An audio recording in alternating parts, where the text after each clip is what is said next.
தை மாதத்துல வரக்கூடிய பௌர்ணமியும் பூச நட்சத்திரமும் இணைந்து வரக்கூடிய அற்புதமான திருநாள் தான் தைப்பூசம்.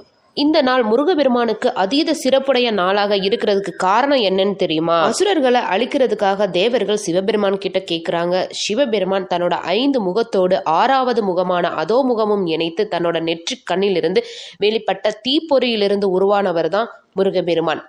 பார்வதி தேவி தேவர்களை அழிப்பதற்காக தன்னோட முழு சக்திகளையும் ஒன்றிணைத்து வேலாக மாற்றி அந்த ஞான வேலை முருகப்பெருமானுக்கு கொடுத்த நாள் தான் இந்த தைப்பூசம். அந்த சக்தி வேலை கொண்டுதான் முருகப்பெருமான் திருச்செந்தூர்ல அசுரர்களை வதம் பண்ணாரு. சூரனை சம்ஹாரம் பண்ணும்போது இருக்கக்கூடிய அந்த சஷ்டி விரதம் 7 நாளும் எவ்வளவு சிறப்புடையதோ அதே மாதிரி அசுரர்களை அழிக்கிறதுக்கு பயன்படுத்திய வேலை வாங்கின இந்த தைப்பூசமும் அவ்வளோ சிறப்பானது முருகப்பெருமானுக்கு. தைப்பூச விரதம் நிறைய பேர் மாலை போட்டு 48 நாள் ஒரு மண்டல விரதம் இருப்பாங்க.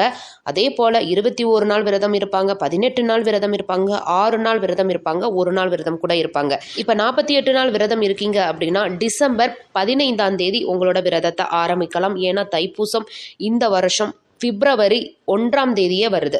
பிப்ரவரி 1ஆம் தேதி கணக்கு வச்சு பார்த்தீங்க அப்படின்னா டிசம்பர் 15ஆம் தேதி நீங்க விரதத்தை ஆரம்பிச்சிங்க அப்படின்னா 48 நாள் கணக்கு வரும்.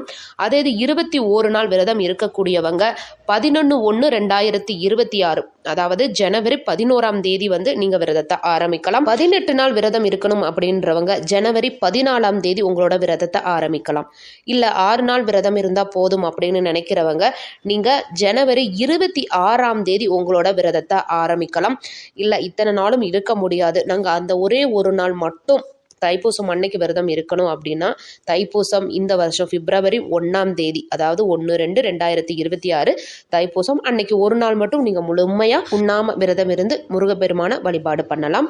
நீங்க முருகப்பெருமானுக்கு தைப்பூச விரதம் எத்தனை நாள் இருக்க போறீங்க அப்படின்றத மறக்காம கமெண்ட் பண்ணுங்க. உங்களுக்கு